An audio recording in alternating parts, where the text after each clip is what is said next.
las terapias de reemplazo renal. Y para dividirlas vamos a clasificar en 3 tipos de terapias. La terapia de reemplazo renal, donde tenemos la hemodiálisis, la diálisis peritoneal y el trasplante renal. Vamos a empezar hablando que las indicaciones para el inicio de terapia de reemplazo renal debe ser en los pacientes que presentan uno o más síntomas o signos atribuibles a falla renal, es decir, serositis, sea ya derrame pleural, derrame pericárdico, anormalidades ácido-base o hidroelectrolíticas, la acidosis metabólica refractaria y la hipercalemia refractaria, el prurito. Inhabilidad para el control de la volemia y la presión arterial, deterioro progresivo del estado nutricional refractario, intervención dietética, alteraciones cognitivas y una tasa de filtrado glomerular entre 5 y 10 ml minuto, ajustado a la superficie corporal. Esas son las indicaciones del inicio de terapia de reemplazo renal, tanto en paciente agudo como en paciente crónico.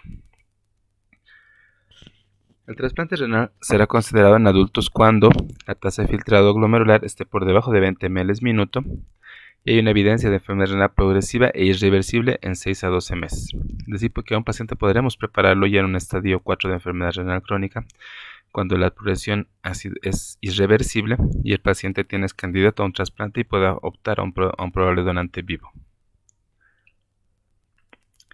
Las terapias de sustitución son un tratamiento multidisciplinario, ya que ayudan a preservar la función renal restante, tratar las comorbilidades y complicaciones de la enfermedad renal crónica, educar a los familiares de los pacientes sobre el inicio de la terapia de sustitución, elegir la modalidad, llámese esta hemodiálisis, diálisis peritoneal o trasplante o tratamiento conservador, programar colocación de un catéter o fístula para diálisis y preparar para un trasplante.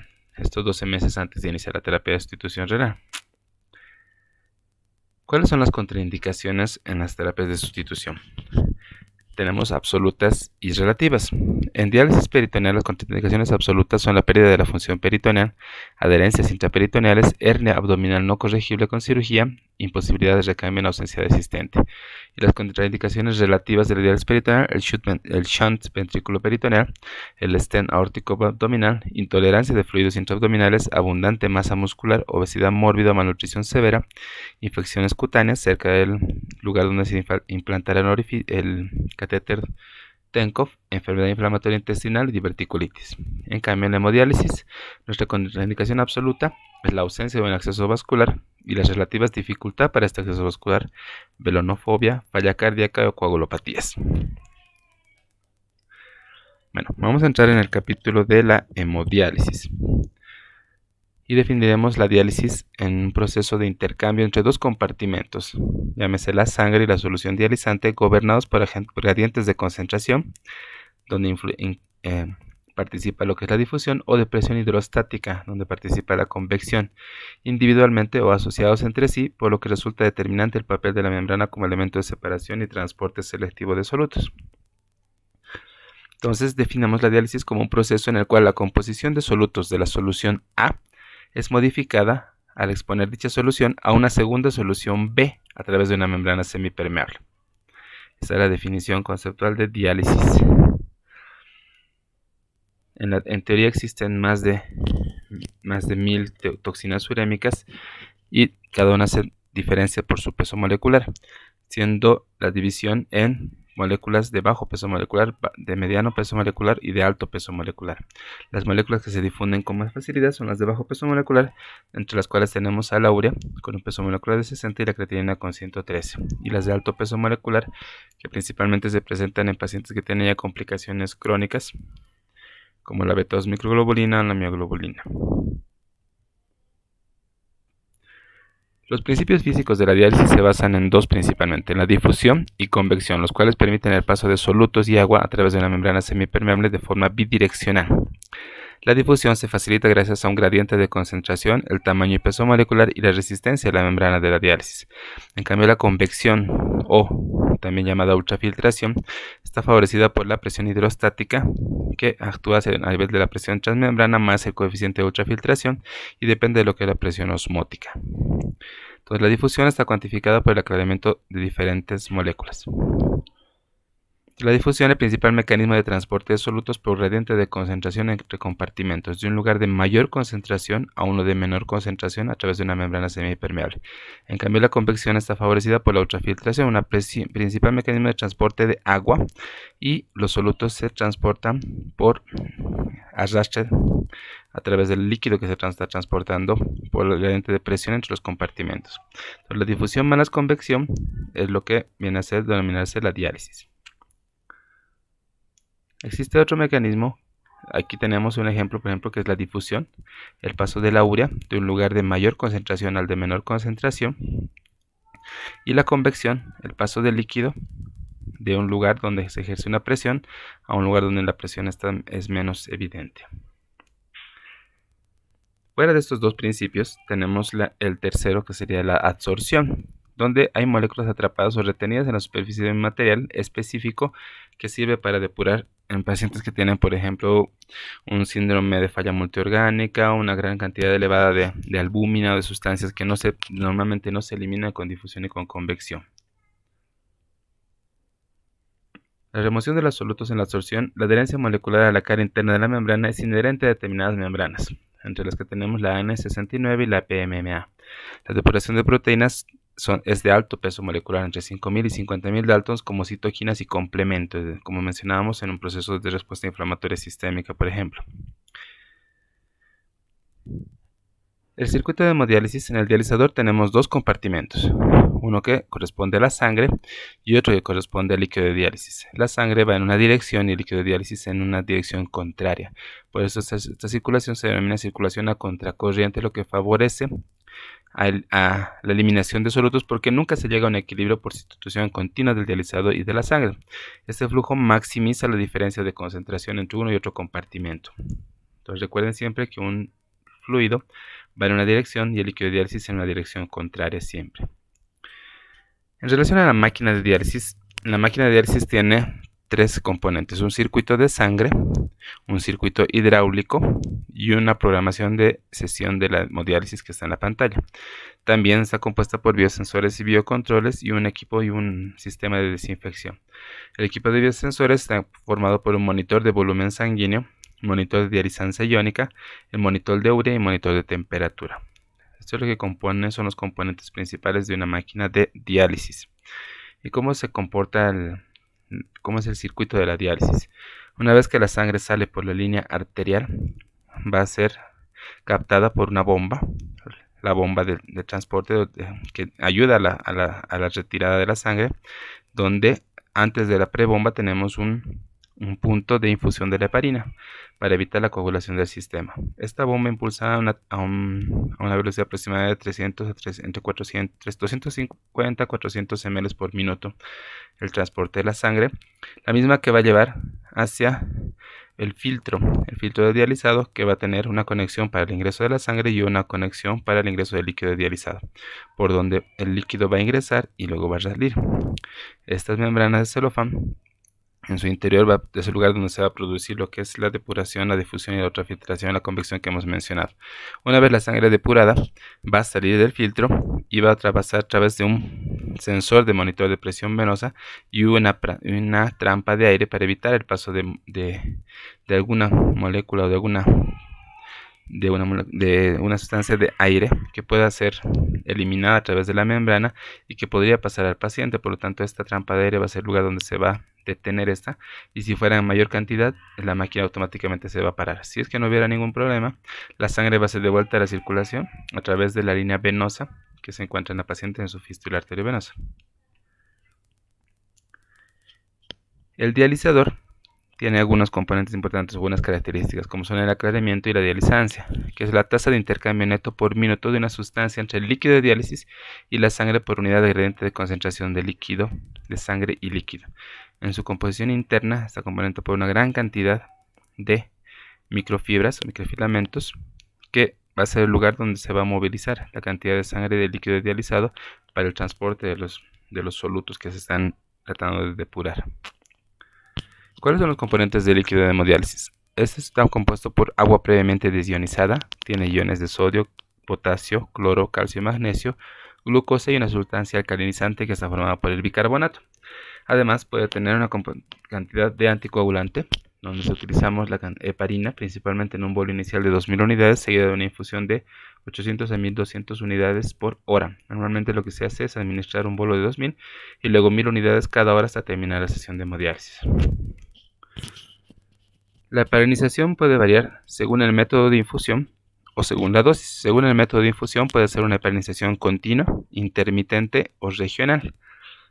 Es decir, continua cuando se está administrando la heparina durante todo el procedimiento de la diálisis. Intermitente cuando se le hace solamente por periodos de tiempo, es decir, al inicio, a la hora, a la segunda hora, etc.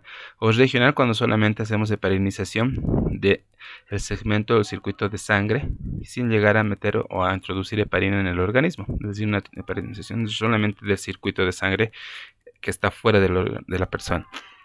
Y según la dosis, la heparinización puede ser estándar, mínima o una diálisis sin heparina. Es decir, una dosis estándar, la dosis que hemos mencionado anteriormente, con bolo de 2000 y un intervalo de 1000 cada hora. Una dosis mínima, podemos reducir al 50% esta dosis en pacientes principalmente que tienen antecedentes de sangrado, posoperados, en pacientes que tienen un accidente cerebrovascular, etc. O si el paciente tiene algún evento, una hemorragia activa y el paciente no puede recibir, podemos planificar una diálisis sin heparina. Es decir, solamente sería con lavado de la solución, con solución fisiológica del circuito para evitar la coagulación, y así dializamos al paciente sin heparina. En relación a los accesos vasculares, tenemos accesos transitorios, principalmente utilizados en la falla renal aguda, en tratamiento de intoxicaciones, plasmaféresis, falla transitoria del acceso vascular definitivo, o en pacientes con diálisis peritoneal que han tenido fallo en la técnica, o un trasplante renal no funcional. Estos principalmente se ubican se canalizan a través, en primera instancia, en la vena yugular derecha, interna derecha, posteriormente la izquierda, como tercera opción la femoral derecha, la femoral izquierda, y como última opción las venas subclavias, que son el lugar de que tienen mayor predisposición a la trombosis del acceso vascular. Y el acceso vascular definitivo, que puede ser de tres tipos: una fístula arteriovenosa interna o un injerto arteriovenoso, los dos componentes de una fístula, autóloga o heteróloga, y un catéter percutáneo permanente. Entonces, las fístulas, dependiendo de su ubicación, pueden unirse con una arteria radial y la vena cefálica, o una arteria braquial y la vena cefálica. Entonces, aquí tenemos ejemplos de una fístula radiocefálica, donde unimos la vena cefálica con la arteria radial, o una fístula braquial, donde unimos la vena basílica con la arteria cubital. Y en algunos casos tenemos que superficializar esta vena cuando la cirugía ha sido muy profunda y el paciente necesita ser superficializada. En este otro caso tenemos lo que son las prótesis vasculares, formadas por un material específico que es el politetrafluoretileno o el PTFE, donde podemos tener diferentes formas de presentación: en forma de loop, en forma de asa, en forma normal, donde se une la vena con la arteria, y algunas formas de presentación en brazo o en axila, donde siempre está la presencia de la prótesis. Y en relación a los accesos vasculares de tipo catéter, tenemos temporales y permanentes.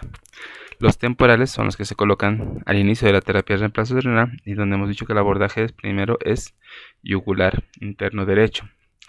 Y los catéteres permanentes, donde el catéter va a tener una tunelización por debajo de la piel antes de su ingreso hacia el corazón. Este catéter favorece o tiene el beneficio de que tiene un cuff o un sistema de anclaje que va a producir una cicatrización a nivel de la piel y va a evitar que el catéter se salga, migre, o además disminuye la probabilidad de que el catéter tenga infecciones. Entonces, para que vean, aquí tenemos un catéter temporal, donde en su extremo distal tenemos lo que es la punta para la línea venosa, que es más distal, y la línea arterial, que es más proximal, con dos ramales. En cambio, este es un catéter permanente o permacat. El temporal es mucho más cortito y el permacat o permanente es más largo, denominado permacat, con lo que les mencionaba, el cuff o sistema de anclaje para evitar la salida. Estos catéteres son tunelizados. Si se fijan en el extremo distal, igual es muy parecido a lo que es un catéter temporal, donde su extremo distal corresponde a la rama venosa y la parte más próxima a la rama arterial. Otra variante de un catéter permanente tenemos el catéter Ashplit, donde, al igual que el catéter permacat, también está formado por un cuff, pero el extremo distal sí está separado, la parte venosa de la parte arterial, formando una cola bífida, y La tercera variante de un catéter permanente es el catéter tesio, donde cada rama es individual, tanto la rama arterial como la rama venosa. El abordaje obviamente de este catéter es un poco más complicado y más laborioso porque se tiene que tomar 2 vías en la región yugular para poder hacer el abordaje de este tipo de catéteres. Sin embargo, su ventaja es que ante la disfunción de alguno de los dos no es necesario retirar todo el catéter, sino simplemente el ramal que está fallando o el que nos está presentando la disfunción. A diferencia de los otros catéteres donde si vemos disfunción del acceso vascular, tenemos que retirar todo el catéter y canalizarlo por uno nuevo. ¿Qué complicaciones tiene la hemodiálisis o los accesos vasculares? En accesos transitorios puede haber sangrado, infecciones, trombosis intraluminal o desarrollo de estenosis venosa central. En las fístulas, las complicaciones son de infecciones, isquemia, trombosis y estenosis, incomodidad, aneurismas, hiperplasia de la capa íntima y edema.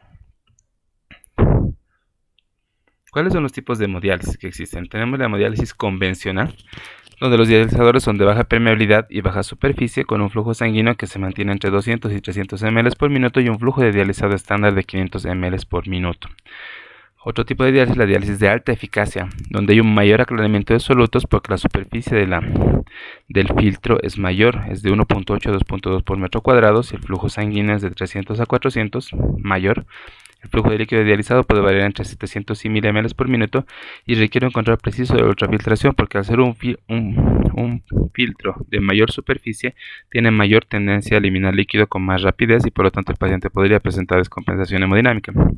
Y el tercer tipo es una diálisis de alto flujo, el empleo de dializadores de alta permeabilidad con mayor aclaramiento que requiere membranas biocompatibles y un control preciso de ultrafiltración con un riesgo de bacteremia.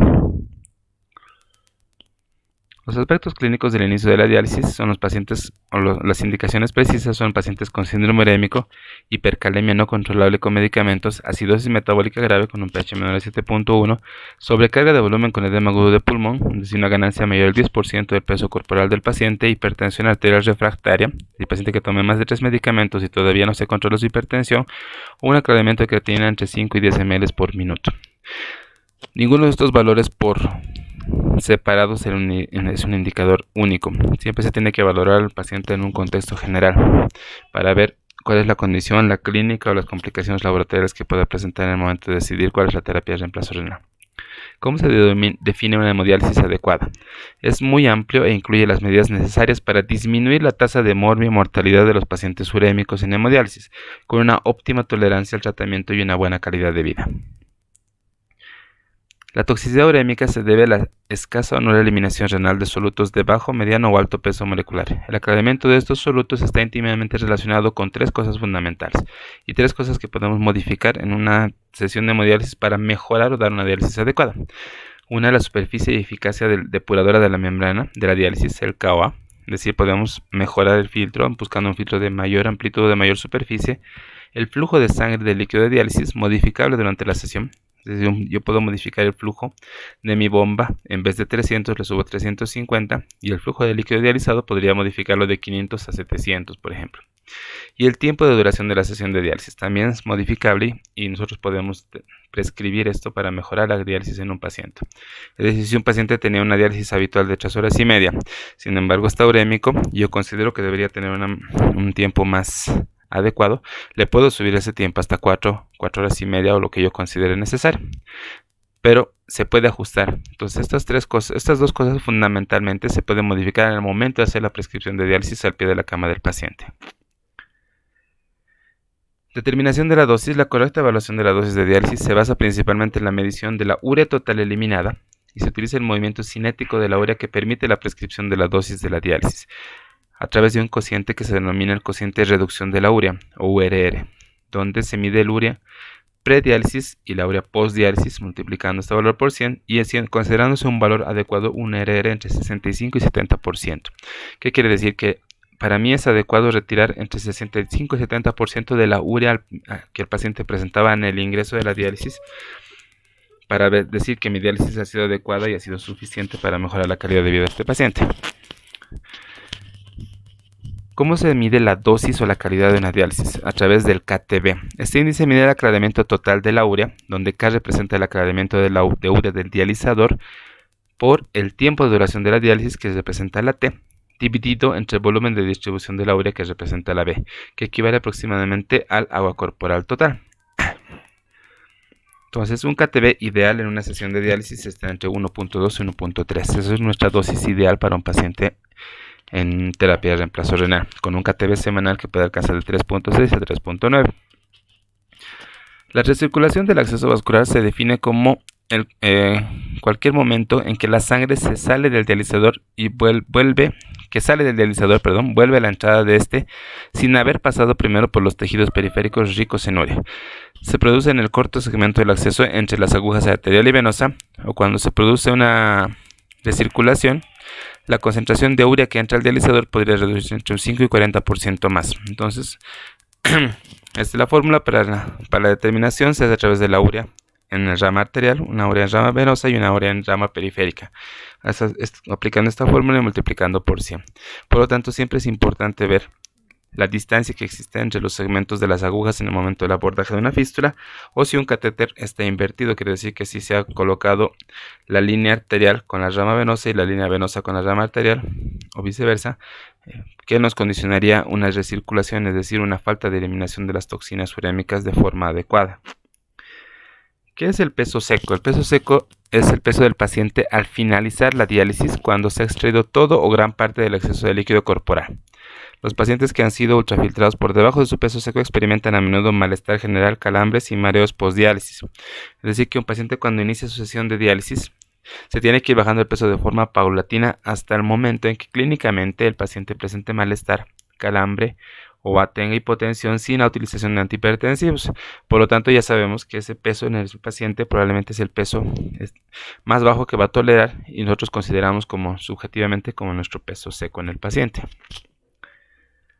La prescripción de diálisis depende de las tasas de dializado, el flujo sanguíneo, la eficacia del dializador, o sea el KOA, la duración de la sesión, el tiempo y la distribución del volumen de las toxinas urémicas.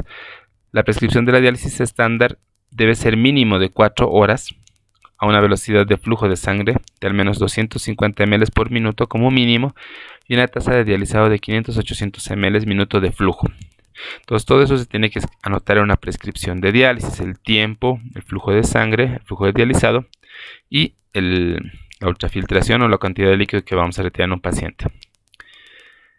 El QP y el QD corresponden al flujo de la bomba de sangre y el flujo de dializado. El aclaramiento del dializador para solutos con distinto peso molecular según las variaciones del flujo sanguíneo está en relación al QP, al flujo sanguíneo, es decir, a mayor flujo sanguíneo que podamos aplicar a una solución, mayor la cantidad de aclaramiento de sustancias. Vean, un flujo sanguíneo mientras más elevado, mayor será la aclaración de las diferentes sustancias que se pueden eliminar a través de la hemodiálisis.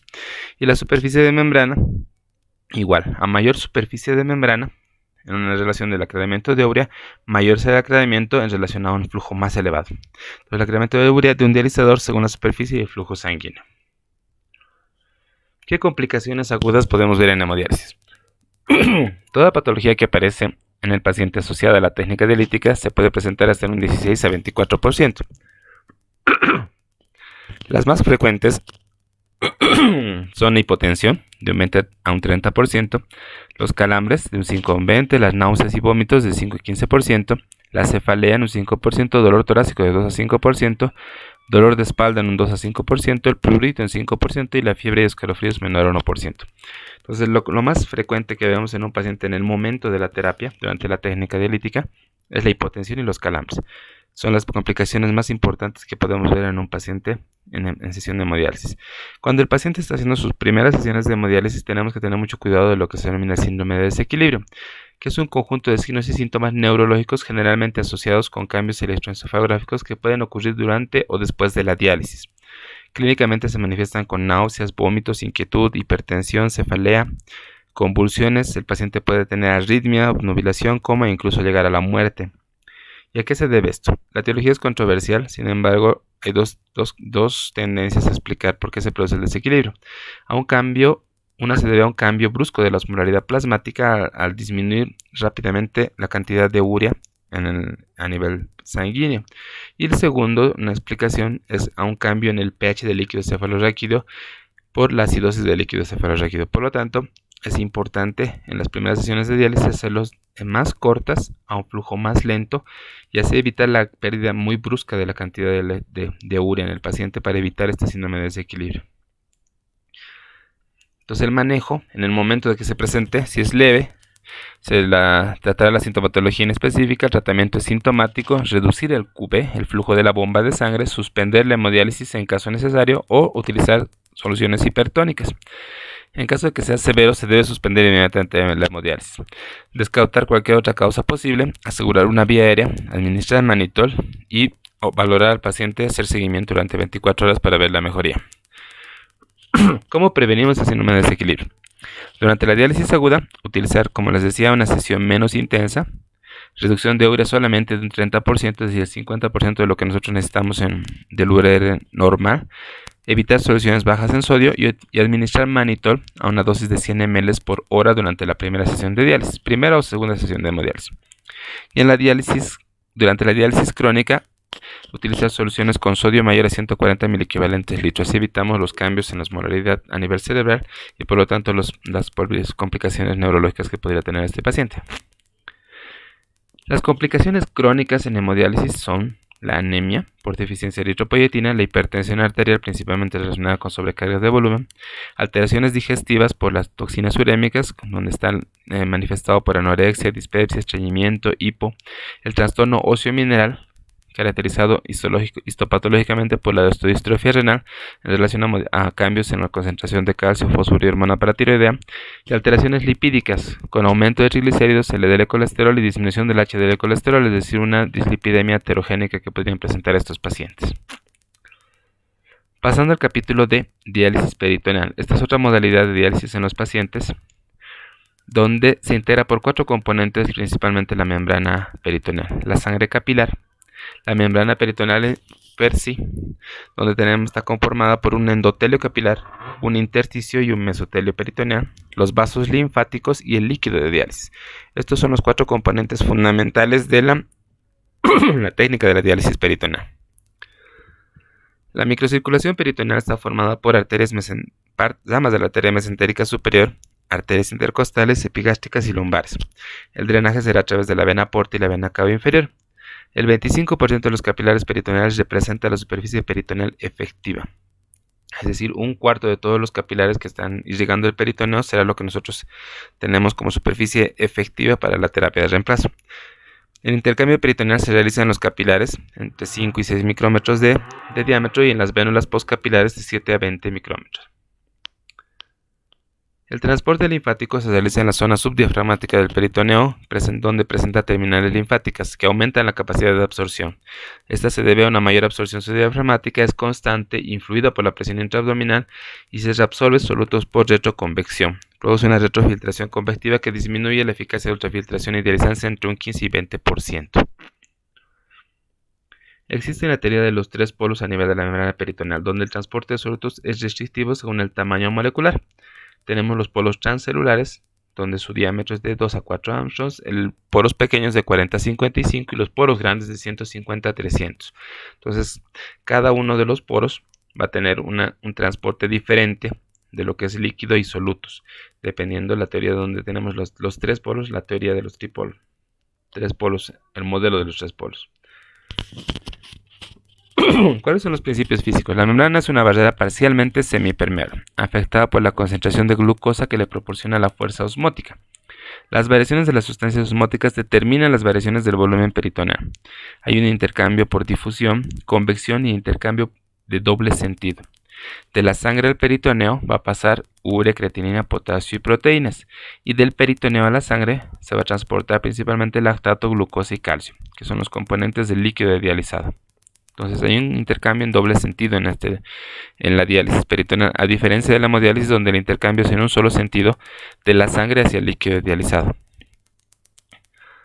Las soluciones de diálisis tienen como principal agente osmótico a la glucosa. Tienen concentraciones que varían entre 1.36, 2.27 y 3.86%. Tiene una baja eficacia osmótica a través de los poros pequeños, pero 100% eficiente a través de las acuaporinas tipo 1, redistribuyendo el agua y el sodio. Otra solución de diálisis conocida en el mundo es la solución de icodextrina, que tiene un peso molecular de 17 kilodaltons, una alta eficiencia osmótica a través de los poros pequeños e ineficiente a través de los poros transcelulares, con una mínima redistribución de sodio y de agua. Esta solución es ideal en los pacientes que tienen diabetes, que no es fácil controlar la cantidad de glucosa que manejan en el líquido peritoneal y en la sangre, por lo que a estos pacientes les va muy bien o tienen una buena respuesta con la icodextrina como líquido peritoneal. ¿Cómo valoramos la función del peritoneo? Hay un test que se denomina el test de equilibrio peritoneal o PET. Utilizamos una solución de glucosa al 2.3% y valoramos la relación del líquido de diálisis versus el plasma y la relación de la glucosa peritoneal, donde los resultados que nos den en relación del líquido, en la creatinina, en relación del dializado y el plasma y la de la glucosa, en diferentes tiempos nos orientarán al tipo de tratamiento más conveniente dependiendo del tipo de membrana que tenga nuestro paciente. De alta, moderadamente baja y baja. Bajo transportador. Entonces, los tipos de transportadores de membrana, tenemos transportadores de membrana altos, donde la respuesta esperada de los solutos en convección es adecuada y la técnica ideal para esto es la diálisis peritoneal nocturna o diálisis peritoneal diurna. En cambio, los transportadores promedio alto, la respuesta esperada de los solutos, el transporte convectivo es adecuado y las terapias recomendadas en esos pacientes es la diálisis peritoneal continua ambulatoria o la diálisis peritoneal automatizada convencional. En cambio, en promedio bajo, la convección ya no es tan adecuada, puede ser aceptable o inadecuada y las terapias recomendadas es la diálisis peritoneal continua ambulatoria o diálisis peritoneal ambulatoria convencional o la diálisis peritoneal continua ambulatoria DPA a volúmenes altos. Y finalmente, el tipo de transportador peritoneal bajo, el transporte convencional es inadecuado. Por lo tanto, aquí los volúmenes en estos pacientes deberán ser altos en las modalidades con cicladora o con máquina o la modalidad manual. ¿Qué aplicaciones clínicas tiene el PET? Nos ayuda a clasificar el tipo de membrana peritoneal. Nos facilita la prescripción de la diálisis, el monitoreo de la función de la membrana peritoneal, el diagnóstico de injuria, el diagnóstico de causas inadecuadas de ultrafiltración, de causas inadecuadas de filtración de solutos y el diagnóstico temprano de fallas de ultrafiltración. En relación al acceso peritoneal, se coloca subumbilical en la fosa pélvica. Se puede saludar cráneo caudal o lateral con un túnel subcutáneo. Aquí, al igual que en el catéter permanente que veíamos en hemodiálisis, también existe un CUF que va a ser un anclaje a nivel del subcutáneo y por lo tanto va a evitar que el catéter migre. La técnica para la colocación de este acceso es por punción, por técnica de Seldinger, semiquirúrgica o quirúrgica, deteniendo diferentes tipos de catéteres, siendo el más utilizado el denominado catéter en cola de cochino o con cola angular, con 2 CUFs. El catéter de Tenkov o cola de cochino es un tubo de silicona con múltiples orificios distales, que tiene 3 porciones. Una porción intraperitoneal, que está dentro de la cavidad peritoneal, una intramural, que está en la pared abdominal, entre lo que es la parte muscular y subcutánea, y una parte externa, que es el catéter donde se va a conectar a la máquina de diálisis. Entonces, esta es la forma macroscópica que tiene este catéter en cola de cochino, que es el más utilizado, denominado catéter de Tenkov. Hablando de la superficie donde se realiza este procedimiento, el peritoneo, la cavidad peritoneal es un espacio entre la pared parietal y la pared visceral. Presenta 10 ml de líquido normalmente y puede acumular grandes cantidades de volumen. La membrana peritoneal es una membrana serosa formada por una capa simple de células mesoteliales con microvellosidades que aumentan el área de superficie de 1 a 2 metros cuadrados. Está ricamente vascularizada, como he mencionado, en la parte visceral por la arteria mesentérica superior y la vena porta, y en la parte parietal por las arterias intercostales y epigástricas y el drenaje de la vena cava inferior. Los principios biofísicos de la diálisis peritoneal, al igual que la hemodiálisis, tenemos la difusión, principio por el que los eliminan pequeñas moléculas, solutos. La sangre que tiene alta concentración de moléculas que se desean depurar fluye a través de los capilares del peritoneo y un líquido limpio, llamado dializante, fluye al otro lado del filtro en sentido contrario. Los solutos se mueven del lugar de mayor concentración, como estamos viendo, a uno de menor concentración a través o a favor de un gradiente de concentración. Entonces ven aquí cómo se moviliza de mayor concentración al lugar de menor concentración. Este vendría siendo el compartimento sanguíneo y este es del líquido peritoneal o del peritoneo. El otro principio biofísico o físico de la diálisis peritoneal es la convección, donde hay un arrastre por solvente. Es el principio físico por el cual se eliminan moléculas de tamaño pequeño y mediano. Es el paso pasivo de solutos por su arrastre al paso de agua y depende únicamente de la permeabilidad de la membrana a los diversos solutos. Es decir, si la membrana es permeable en sus diferentes polos, en los tres poros que hemos mencionado, va a facilitar el paso de líquido de un lugar donde haya mayor presión a uno de menor presión y va a ser un arrastre por solvente de las sustancias para jalar líquido a través del transporte del agua. Otro principio físico en la diálisis peritoneal es la ultrafiltración. Utiliza la presión positiva en el lado de la sangre y la presión negativa en el lado de los líquidos de reposición para generar un movimiento de transmembrana de fluidos. El gradiente de positivo a negativo da como resultado la eliminación de líquidos en el paciente. Por lo tanto, tenemos difusión, convección y ultrafiltración en diálisis peritoneal. Para la prescripción de diálisis peritoneal tenemos que elegir la modalidad de diálisis peritoneal, el requerimiento de aclaramiento y el requerimiento de ultrafiltración en el paciente. Al igual que en la hemodiálisis, también se hace la medida del KTB, que es la medida de la cantidad de plasma aclarado de urea, dividido por el volumen de distribución de la urea, siendo este último aproximadamente o igual al agua corporal total. ¿Cómo elegimos la modalidad de tratamiento?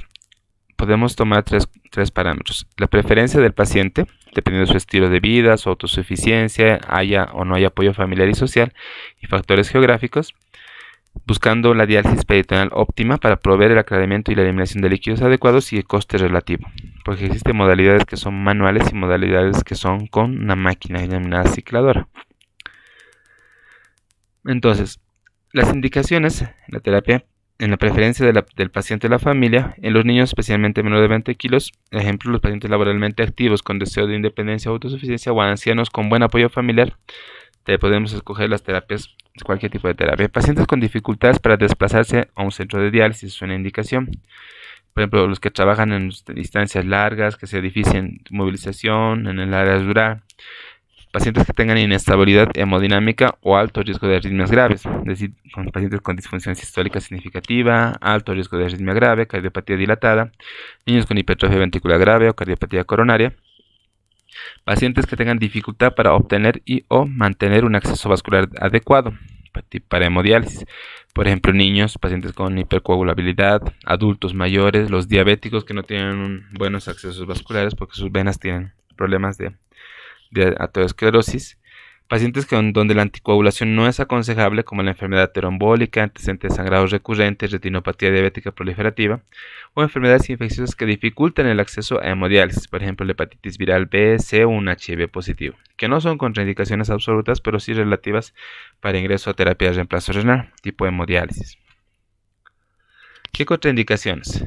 Por ejemplo, que la familia no desee el tratamiento de diálisis peritoneal, o que no esté de acuerdo con el tratamiento en el método domiciliario, imposibilidad para el tratamiento, por ejemplo, una enfermedad psiquiátrica grave, incapacidad para autodiálisis, falta de un entorno estable, enfermedad abdominoperitoneal, por ejemplo, la resección intestinal extensa, ostomías compartimental, síndromes de compartimental peritoneal, hernias no tratables, válvulas derivativas ventriculoperitoneales, abscesos o infecciones crónicas abdominales, onfalocele o otras enfermedades de la pared, cuerpos extraños intraperitoneales o enfermedad intestinal isquémica o inflamatoria como la diverticulitis.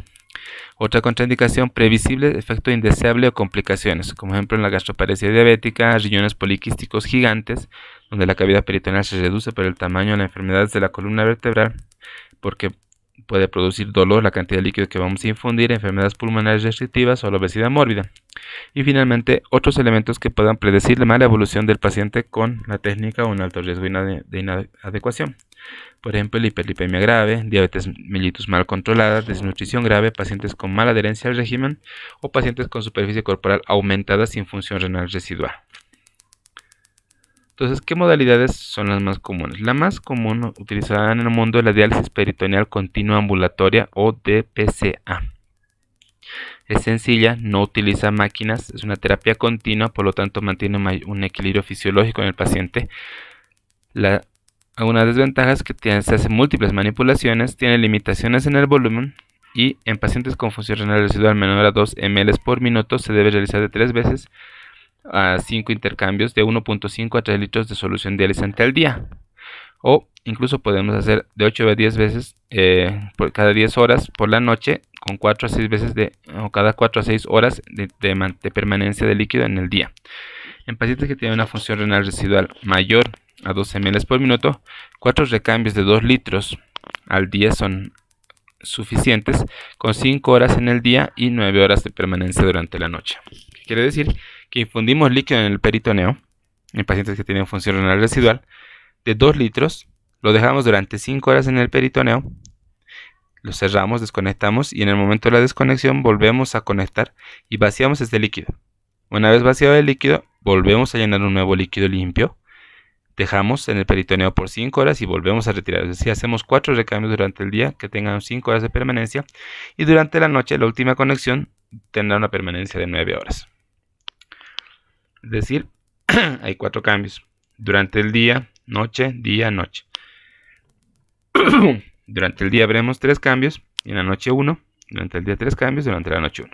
Estos cambios diurnos o esta facilidad técnica favorece que el paciente pueda tener sus actividades y programar en el momento de sus intercambios manuales, ya sea en su hogar o en su fuente de trabajo, donde el paciente se puede encontrar en el momento de hacer la terapia. Otra modalidad de terapia de diálisis peritoneal es la diálisis peritoneal automatizada, donde tenemos la variedad cíclica continua, que es una terapia continua sin conexión, desconexión durante el día. En este tipo de terapia tenemos la necesidad de máquina, que es la cicladora, que es esta maquinita, una mayor complejidad y coste y un prolongado intercambio diurno, porque durante el día el paciente tendrá mucho tiempo líquido probablemente en su cavidad peritoneal. Entonces el paciente durante el día tiene un intercambio diurno prolongado durante todo el día y en la noche es donde se hacen los intercambios a través de la máquina. Los 3 intercambios. A diferencia de la anterior modalidad, durante el día era donde se hacían los intercambios y la noche era para tener permanencia. Esta diálisis normalmente se trabaja durante la noche y se conecta al paciente una bolsa y otras están colgadas y hay un líquido que va drenando y la máquina que va haciendo los cambios durante la sesión en el paciente y ya no es manual. Y otra modalidad es la de diálisis peritoneal nocturna intermitente. No hay solución de diálisis durante el día. Compensación es el número de recambios durante la noche que se incrementa. Hay una baja tasa de absorción de glucosa y mejor defensa inmunológica del peritoneo. El paciente solamente se va a conectar durante la noche y no tenemos permanencia durante el día. Es decir, este fenómeno que veíamos del líquido permanente durante el día en esta modalidad de diálisis peritoneal ya nos observa en la diálisis peritoneal nocturna intermitente, donde solamente durante la noche se hace los recambios, pero sí la compensación para esta falta de diálisis durante el día es el aumento de los recambios durante la noche.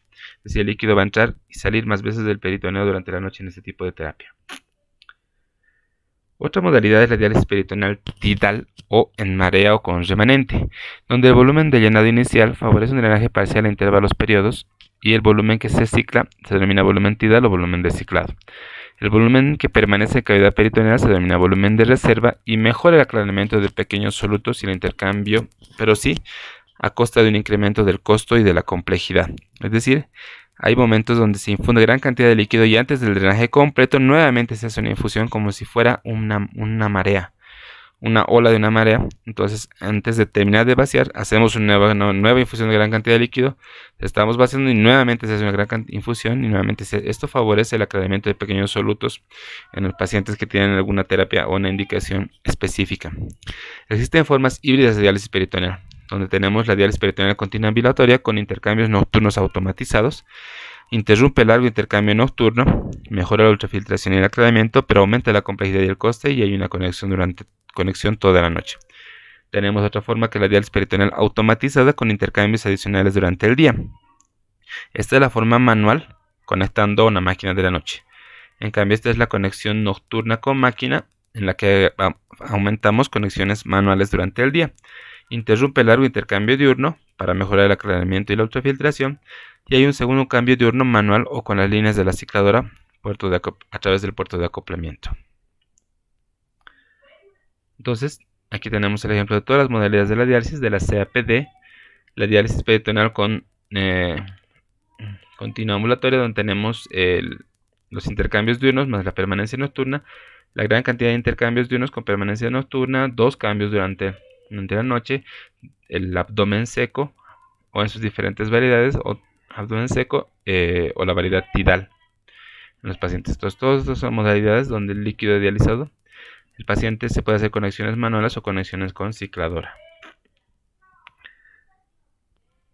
Comparación entre los regímenes estándar de diálisis peritoneal continua ambulatoria y la diálisis peritoneal automatizada en sus dos variedades. La solución dializante se utiliza mucho más en la diálisis automatizada porque necesitamos más cantidad de volumen.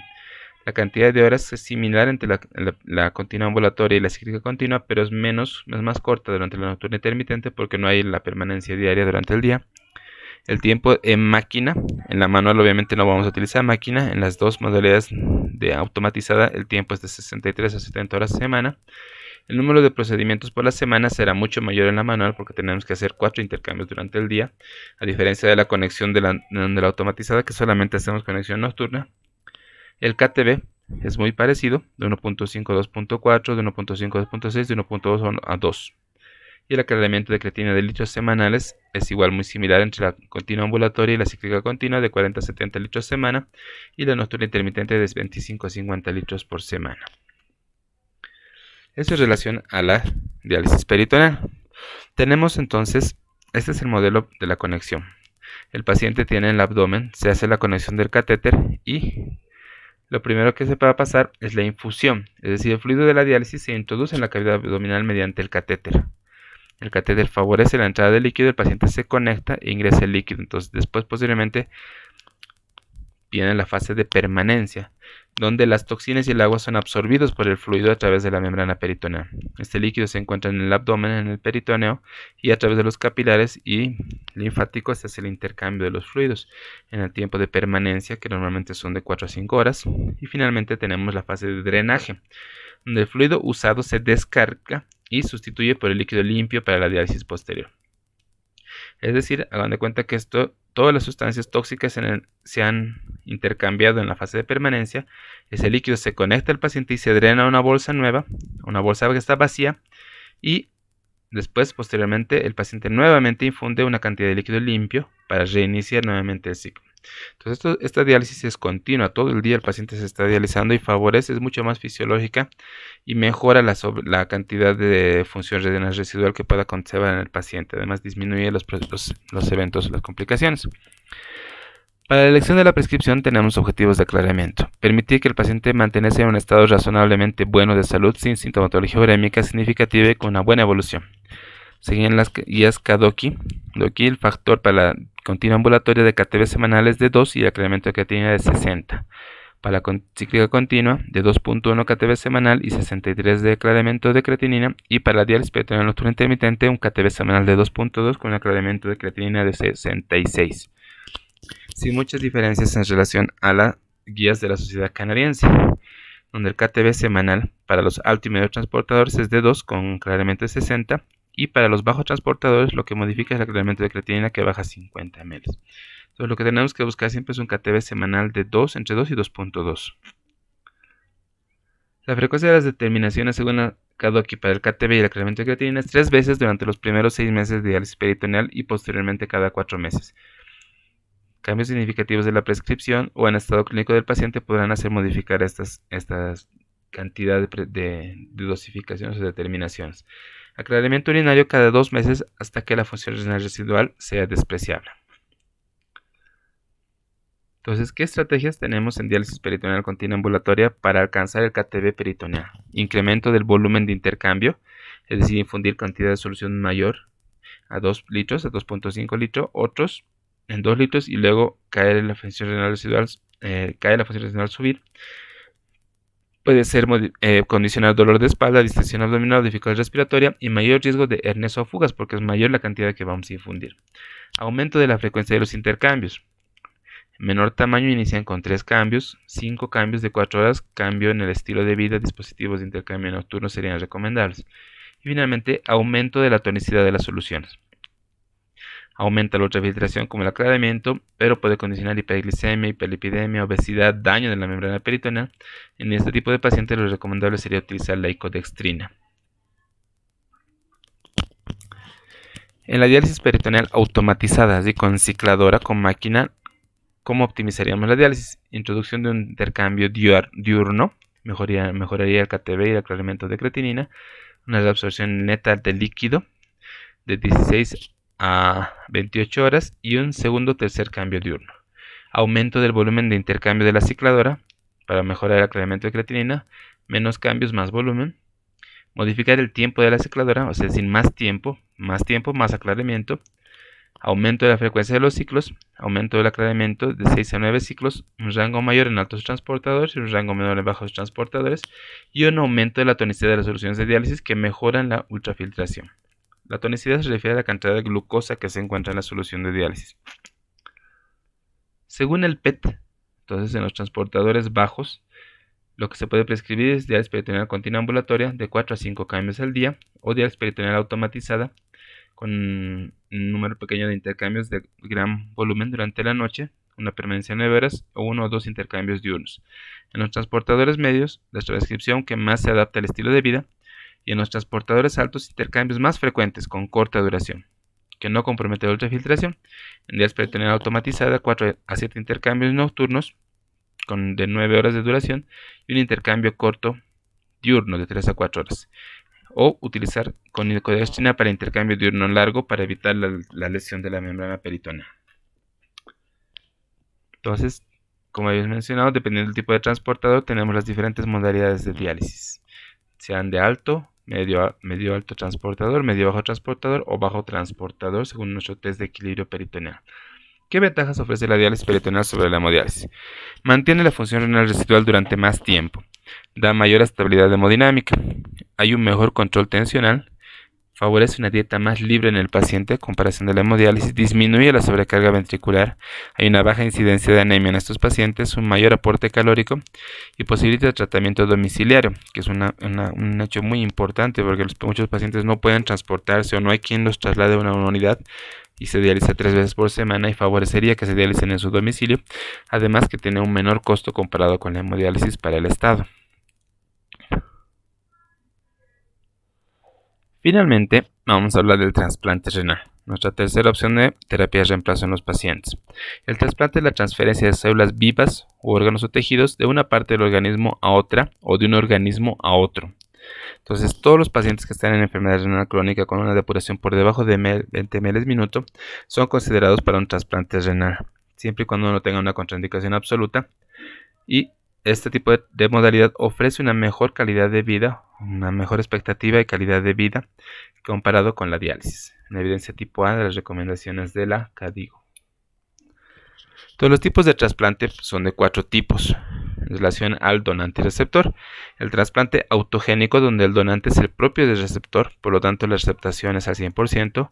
Un trasplante isogénico, es de un hermano gemelo univitelino, donde la aceptación es al 100%. Un trasplante alogénico de un individuo de la misma especie, donde el rechazo alogénico se puede presentar en 10 semanas si no existe una compatibilidad. Y una cuarta forma de trasplante es el trasplante xenogénico, donde el individuo es de distinta especie. Por lo tanto, el rechazo xenogénico se da en minutos porque no existe una biocompatibilidad en los pacientes. Recuerden los 4 tipos de trasplantes: auto, iso, alo y xenogénico. Antes autoinjerto, cuando se trasplantan tejidos de un individuo en sí mismo, o sea, de una sola persona en sí mismo. Isogénicos o isoinjertos, cuando el trasplante se realiza entre individuos genéticamente idénticos, así que son univitelinos. Xenoinjertos, cuando se trasplanta de órganos que se dan entre individuos de distinta especie. Y aloinjertos, en trasplante de tejidos se realiza entre individuos de la misma especie. ¿Cuáles son las leyes del trasplante? El trasplante en otra especie xenogénico es rechazado siempre, porque no existe compatibilidad entre diferentes especies. Los trasplantes a miembros sin relacionar de la misma especie alogénico casi siempre son rechazados, si no existe una prueba de compatibilidad. De modo lento la primera vez y acelerado en las sucesiones sucesivas, por lo tanto existe una memoria inmunológica en los pacientes. Los autotrasplantes autólogos no son rechazados porque existe autotolerancia.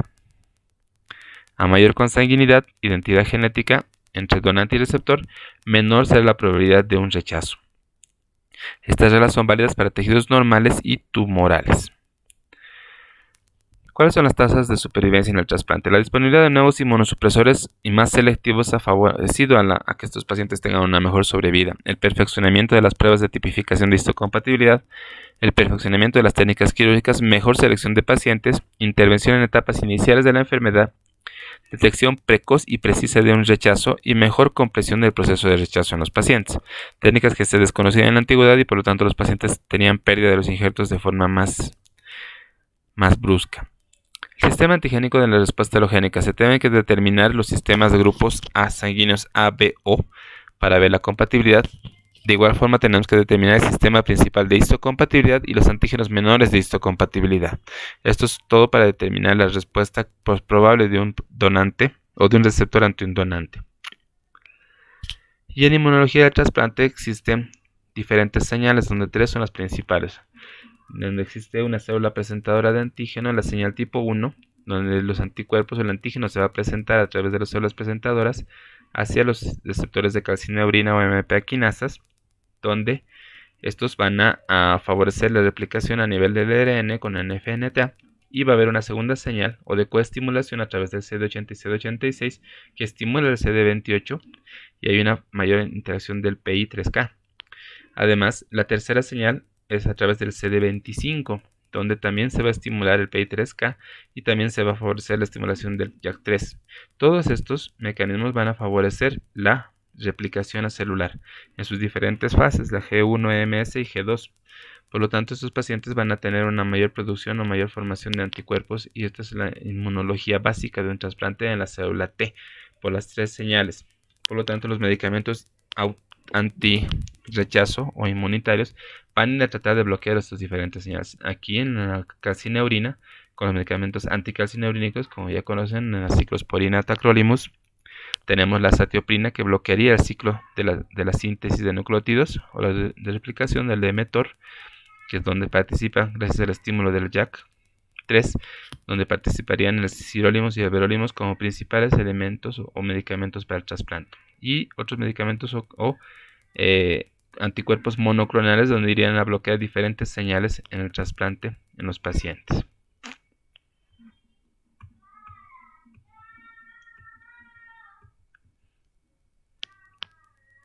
La prevención del rechazo de pretrasplante. Tiene que ser un control de anticuerpos anti-HLA.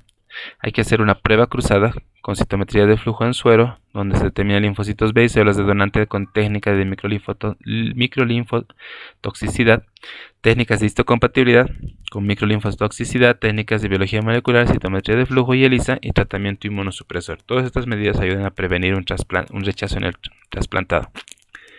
¿Cómo clasificamos al trasplante? Según el tipo de donante. Según si fuera donante vivo relacionado, es decir, familiares de primer grado que tengan una relación de consanguinidad, trasplante renal de donante cadavérico, es decir, pacientes que tengan una muerte encefálica y hayan dado su consentimiento para ser donantes posterior a la muerte cerebral, y trasplante renal de donante vivo emocionalmente relacionado, es decir, que puede ser por el esposo o la esposa que pueda donar a su vena, que no tienen una relación de consanguinidad, pero sin embargo tienen una relación emocional. En el donante cadavérico, el donante de cadavérico en situación de muerte encefálica es una persona que está en muerte encefálica cuando tiene un cese irreversible de las funciones encefálicas.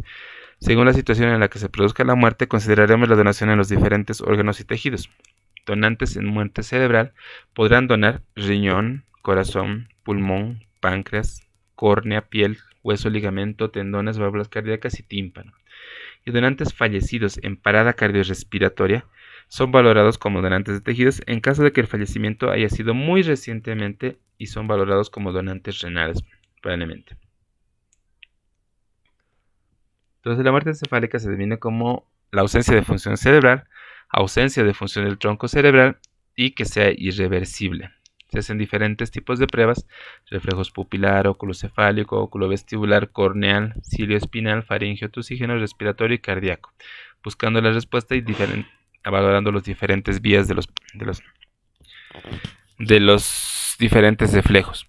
Contraindicaciones absolutas para trasplante: la isquemia caliente prolongada, es decir, un paciente que tenga mucho tiempo que se haya extraído un órgano, una enfermedad renal crónica, hipertensión grave, neoplasia metastizante, sepsis no controlada, que sea positivo para VIH o tenga factor de riesgo para VIH, perforación intestinal.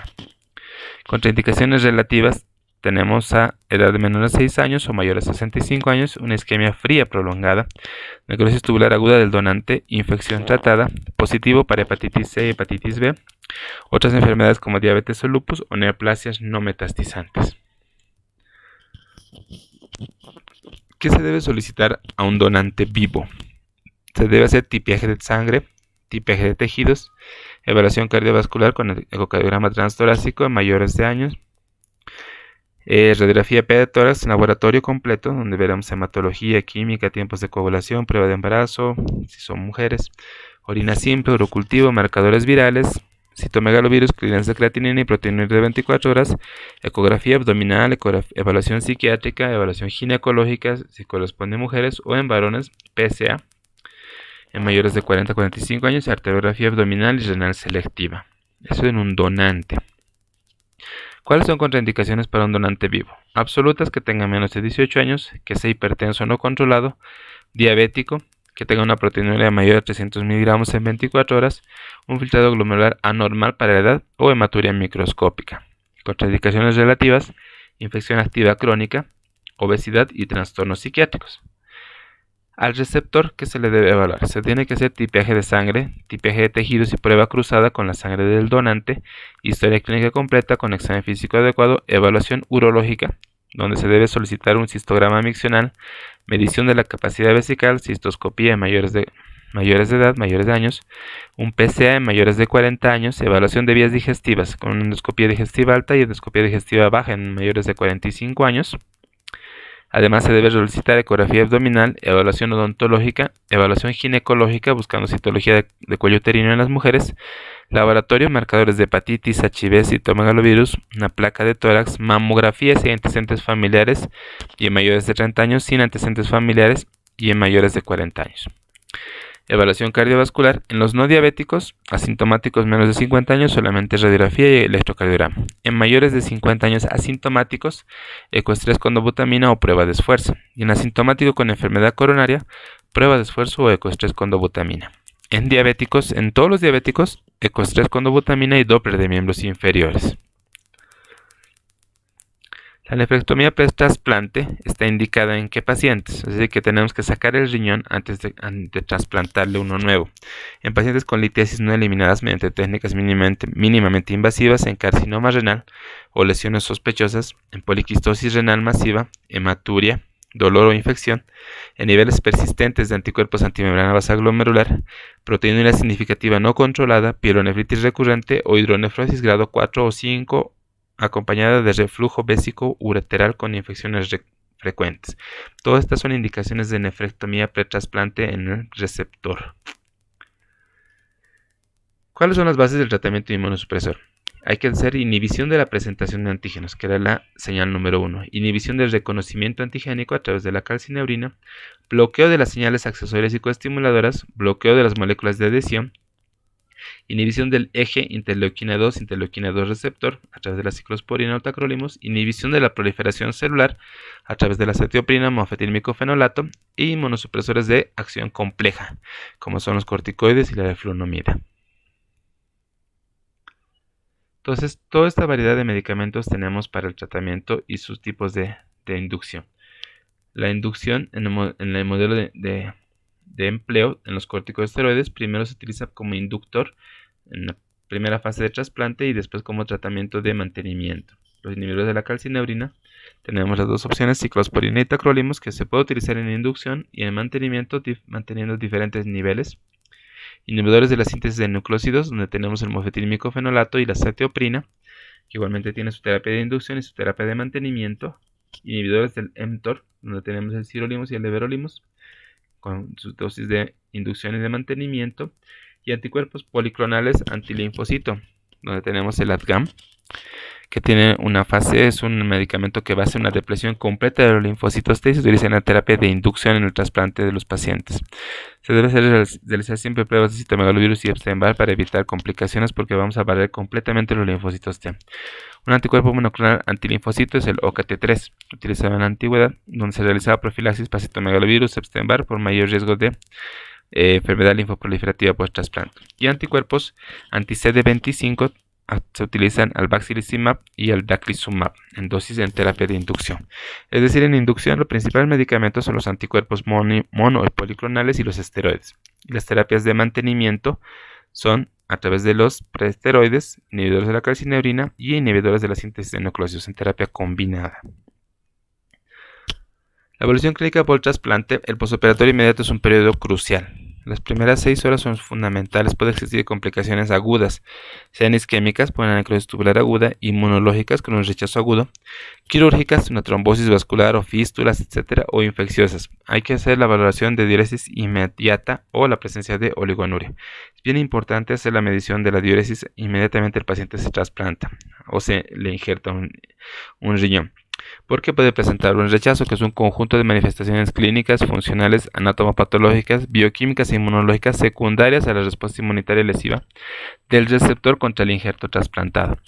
Clínicamente, el rechazo se manifiesta por fiebre, aumento de niveles de creatinina, disminución del volumen urinario, aumento del tamaño y consistencia del injerto renal por la respuesta inflamatoria que se produce por la necesidad del cuerpo de rechazar y sacar este tejido extraño. Entonces, existen 3 tipos de rechazo. Los rechazos hiperagudos en pacientes donde inmediatamente se hace el injerto, el paciente va a tener una gran actividad de complemento, un daño endotelial, inflamación y trombosis, donde se pierde el injerto en pocas horas después del trasplantado. Un rechazo agudo, donde va a haber una reacción de endotelialitis, aumento de las células, daño de las células paracelulares, una reacción inflamatoria, y por lo tanto el rechazo se puede producir en días, en horas o días. Y el rechazo crónico, donde hay una mayor alteración a nivel vascular, hay proliferación con oclusión, lesión fibrointersticial principalmente, y el rechazo se presenta después de meses o años. El rechazo hiperagudo es raro, menos de 1% debido a las pruebas pre-trasplante. Se puede presentar en minutos hasta días post-trasplante por una trombosis y acumulación de plaquetas y neutrófilos. Los mediadores primarios son los anticuerpos y mediados por complemento. El rechazo agudo habitual es en un 50% dependiendo de las pruebas preventivas, normalmente dentro del primer año post-trasplante. En la histopatología va a haber una infiltración progresiva de leucocitos, edema y necrosis del tejido mediado por linfocitos T.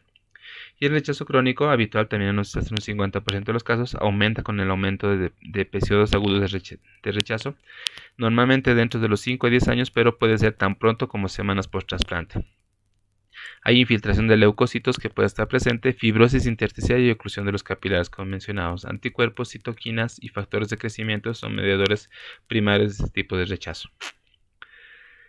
¿A qué paciente se debe hacer biopsia después del trasplante? Aquellos que tengan persistencia inexplicable de valores elevados de creatinina, una creatinina sérica que no ha regresado a los valores basales posterior al tratamiento de rechazo agudo, cada 7 a 10 días durante la función retrasada, si no cumple la función esperada en los primero y segundo meses, proteinuria de nuevo inicio, una proteinuria mayor a 3.3 gramos en relación de creatinina o mayor a 3 gramos en 24 horas, o en cualquier paciente que tenga sospecha de lesión renal aguda. Bueno, gracias.